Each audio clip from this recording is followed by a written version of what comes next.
जाएगी प्रभाकर मिश्रा का। प्रभाकर, क्योंकि कल इस मामले में सुप्रीम कोर्ट में सुनवाई हुई और आपसे मैं थोड़े से कानूनी पहलुओं पे जानना होगा, ना सिर्फ संभल के मुद्दे पर, क्योंकि कल बहुत सारी चीजें सुप्रीम कोर्ट की तरफ से की गई हैं, जो रिपोर्ट है अभी वो जारी नहीं की जाएगी। हाईकोर्ट जाइए, हाईकोर्ट के बाद इस मामले को आगे बढ़ाइए। लेकिन इन सब के बीच देश में एक नई तरह की सियासत हम देख रहे हैं। जब राम मंदिर का फैसला आया था तो लगा था कि देश में अब ये सब मुद्दे खत्म हो गए, मंदिर मस्जिद धर्म वाले मुद्दे खत्म हो गए हैं। लेकिन उसके बाद ज्ञानवापी आता है, फिर मथुरा आता है, अब संभल शुरू हो गया है, उसके बाद अब चीजें अजमेर हो गई है। तो सुप्रीम कोर्ट में जब सुनवाई होगी,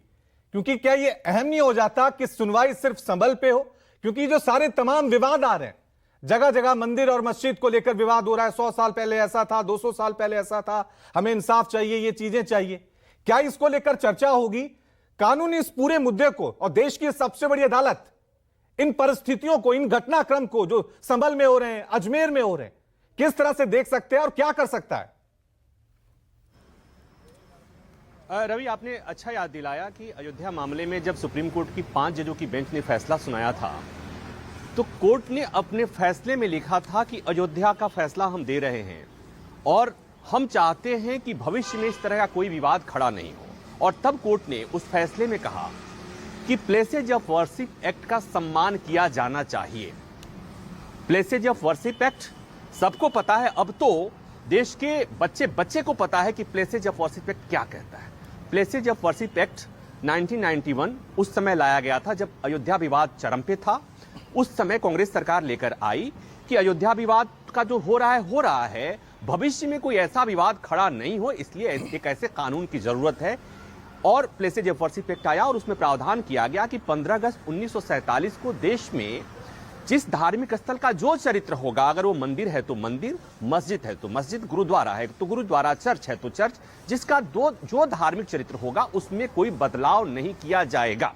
तो सुप्रीम कोर्ट ने अपने फैसले में अयोध्या मामले में कहा कि इस एक्ट का सम्मान किया जाना चाहिए। क्यों किया जाना चाहिए? ताकि भविष्य में इस तरह का कोई विवाद नहीं हो। क्योंकि इस तरह का विवाद यानी अयोध्या जैसा विवाद देश ने देखा, सियासत ने देखा, सियासत को फायदा जरूर हुआ लेकिन समाज को फायदा नहीं हुआ। समाज पूरी तरह बट गया था, धार्मिक हिंसाएं हुई, कई लोगों ने अपनी जिंदगी खोई, तो और समाज में इतनी बेमनस्ता आ गई, इतना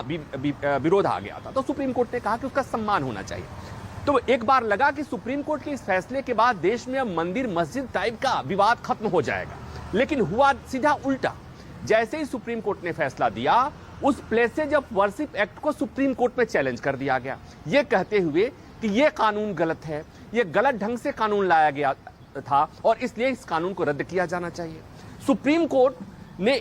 उस पिटीशन पर, अलग अलग संस्थाओं ने पिटीशन डाली थी, उस पर सरकार को नोटिस जारी किया, केंद्र सरकार को नोटिस जारी किया और ये 4 साल से अधिक समय गुजर गया, आज तक सरकार ने उस पर जवाब नहीं दिया।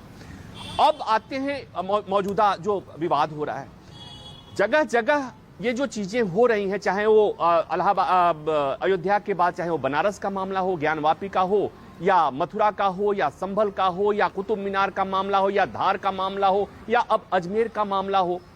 दरअसल places of worship act, Hindu पक्ष की जो दलील है कि प्लेसेज ऑफ वर्शिप एक्ट किसी भी धार्मिक स्थल का धार्मिक चरित्र बदलने पर रोक लगाता है, लेकिन उसकी पहचान सुनिश्चित करने पर, सर्वे पर रोक नहीं लगाता है। और इसीलिए निचली अदालतों पे जब भी कोई मामला जाता है, जब भी कोई याचिका जाती है, अदालतें खुले दिल से आदेश देती हैं कि सर्वे करने में कोई दिक्कत नहीं है। याद होगा ज्ञानवापी के मामले में जब मामला सुप्रीम कोर्ट आया था सर्वे के खिलाफ, आदेश के खिलाफ, तो उस समय जस्टिस चंद्रचूड़, जो अयोध्या मामले में 5 जजों की बेंच का हिस्सा थे, जिसने लिखा था कि प्लेसेज ऑफ वर्शिप एक्ट का सम्मान होना चाहिए ताकि भविष्य में मंदिर मस्जिद विवाद खड़ा नहीं हो, उसी जस्टिस चंद्रचूड़ ने यह कह दिया कि सर्वे करने में कोई दिक्कत नहीं है। और उनकी इस टिप्पणी को इलाहाबाद हाई कोर्ट ने मथुरा मामले में अपने फैसले में लिख दिया और नतीजा यह हुआ कि जब सुप्रीम कोर्ट की टिप्पणी आ गई, हाई कोर्ट ने अपने फैसले में लिख दिया, तो देश की छोटी छोटी अदालतों के जो छोटे छोटे जज हैं, जो डिस्ट्रिक्ट जज हैं, वो सिविल जज हैं, उनकी क्या विसात, उनको लग गया कि हमें तो ऊपर से आदेश हुआ है, ऊपर से संदेश मिला है कि हमें नहीं रोकना है सर्वे, और इसीलिए सर्वे के एक के बाद एक आदेश आ रहे हैं और नतीजा ये हो रहा है कि विवाद बढ़ रहा है। अब एक और तकनीकी बात कि हिंदू पक्ष की ये दलील है कि प्लेसेज ऑफ वर्शिप एक्ट में जो कहा गया है कि धार्मिक स्थलों का चरित्र नहीं बदला जाएगा, 15 अगस्त 1947 को जो जिसका चरित्र था वही रहेगा, उसमें एक प्रोविजन ये कहता है कि ancient monument and archaeological monument and remains act 1958 का एक एक्ट है, जिसमें एक प्रोविजन है कि एएसआई से संरक्षित जो इमारतें हैं, धार्मिक स्थल है, वहां पर प्लेसेज ऑफ वर्शिप एक्ट लागू नहीं होता। यहां तक तो ठीक है, लेकिन वो जो 1958 का रिमेन्स एक्ट है, जिसमें पुरानी इमारतों, पुराने धार्मिक स्थलों की बात की जाती है, एएसआई प्रोटेक्टेड इमारतों की बात की जाती है। मसलन एक और ज्ञान की बात यह कि जो संभल का मस्जिद है वो एएसआई प्रोटेक्टेड है, तो अगर उस पर प्लेसेज ऑफ वर्शिप एक्ट लागू नहीं होता है तो वो 1958 एक्ट से प्रोटेक्टेड है। और वो एक्ट भी ये कहता है कि वहां पर जो जिस धार्मिक स्थल का जो चरित्र है उसमें कोई बदलाव नहीं किया जाएगा। लेकिन दिक्कत यह है कि वो 1958 का एक्ट हो या 1991 का प्लेसेज ऑफ वर्शिप एक्ट हो, दोनों में कहीं भी सर्वे का रोक नहीं है। और इसी को आधार लेकर हिंदू पक्ष जाता है और अदालतों से आदेश आता है। अब इसके लिए अब सुप्रीम कोर्ट को ही ध्यान देना होगा, इसलिए कि जब एक्ट आया, एक्ट की वैधता को सुप्रीम कोर्ट में चुनौती दे दी गई, मामला लंबित है और सुप्रीम कोर्ट ये देख रहा है, जो कुछ हो रहा है सुप्रीम कोर्ट की निगरानी में हो रहा है, चाहे वो मामला ज्ञानवापी का मामला हो या मथुरा का मामला हो, अब या संभल का मामला आ गया हो, सारे मामले तो सुप्रीम कोर्ट के देखरेख में हो रहा है। सुप्रीम कोर्ट ने किसी सर्वे पर आदेश नहीं लगाया और वही सुप्रीम कोर्ट कह चुका है कि देश में मंदिर मस्जिद विवाद के रोकने के लिए प्लेसेज ऑफ वर्शिप एक्ट का सम्मान किया जाना चाहिए। तो सुप्रीम कोर्ट को ही अब देखना है कि इस विवाद को कितना आगे तक जाने देना है, क्योंकि सर्वे हो गया, सर्वे की रिपोर्ट आएगी, सर्वे में जो बातें क्या कही गई हैं वो जब चीजें सब सार्वजनिक होंगी और उसके बाद कोर्ट ये कहेगा कि इसका धार्मिक चरित्र नहीं बदला जाएगा। ये तो न्यायिक प्रक्रिया का हिस्सा हो गया, लेकिन सामाजिक प्रक्रिया का हिस्सा क्या है, सियासी प्रक्रिया का हिस्सा क्या है, ये सब जानते हैं। अगर कोई मस्जिद है और उसके नीचे ये पता चल जाता है कि ये पास्ट में मंदिर था, उसके बाद समाज तो कहेगा कि हमें चाहिए, हिंदू समाज तो कहेगा कि हमें चाहिए, और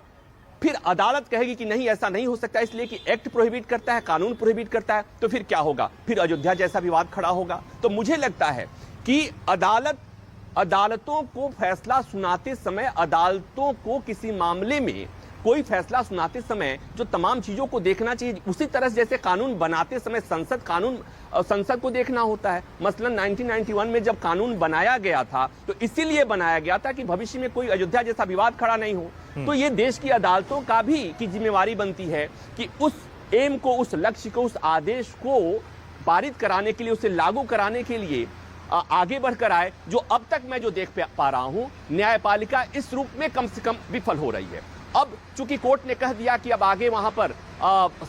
संभल में कोई कार्रवाई नहीं होगी अदालत के आदेश के बिना, हाई कोर्ट में सुनवाई होगी, सुप्रीम कोर्ट अपने पास मामला रख लिया, लेकिन इससे क्या होता है,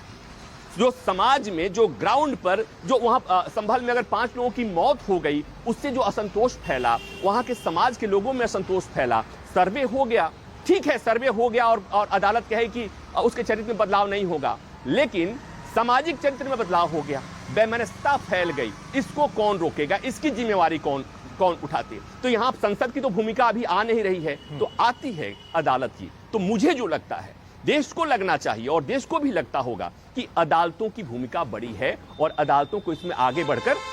आना चाहिए। कोर्ट ने कह दिया कि निचली अदालत में कोई कार्रवाई नहीं होगी, लेकिन अलग अलग पार्टी के नेता जब ये कह रहे हैं कि हम संभल जाएंगे, उस सियासत को कौन रोकेगा। वहां पर बड़ी मुश्किल से 5 लोगों ने अपनी जिंदगी खो दी, किसी तरह से वहां शांति व्यवस्था स्थापित करने की कोशिश प्रशासन कर रहा है, और अब जब वहां पॉलिटिकल पार्टियां जाएंगी, उनको रोकना मुश्किल है। अगर जाती हैं और वहां जाने के बाद जब बयानबाजियां होंगी तो फिर क्या होगा, उसका असर क्या होगा, यह समझना और समझाना मुश्किल नहीं है। तो रवि, मुझे लगता है कि अदालत ने अपना काम कर दिया, अब सियासत अपना काम कर रही है, और निश्चित तौर पर यह भविष्य जो है, आप कह रहे थे उत्तर प्रदेश, ये उत्तर प्रदेश के सियासत का मसला नहीं है, वो पूरे देश भर के सियासत का मसला है, और पूरी दुनिया देख रही है। दुनिया के सबसे बड़े लोकतंत्र में ये क्या हो रहा है। अयोध्या का मामला केवल हिंदुस्तान का मामला नहीं था, उसका असर पूरी दुनिया ने देखा था हिंदुस्तान को। तो मुझे लगता है कि इसको इस नजर से देखा जाना चाहिए, इस मसले पर कम से कम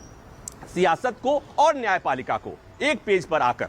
इस तरह की व्यवस्था करनी चाहिए कि कोई विवाद, इस तरह का विवाद नहीं हो। इस तरह का विवाद जो एक के बाद एक विवाद आ रहा है, उस पर विराम लगे और उसका एक ही समाधान है कि प्लेसेज ऑफ वर्शिप एक्ट पर सुनवाई हो जाए। अच्छा था या बुरा था, उसको देख लिया जाए और भविष्य में इस तरह का कुछ भी विवाद नहीं आए, इसके लिए कोई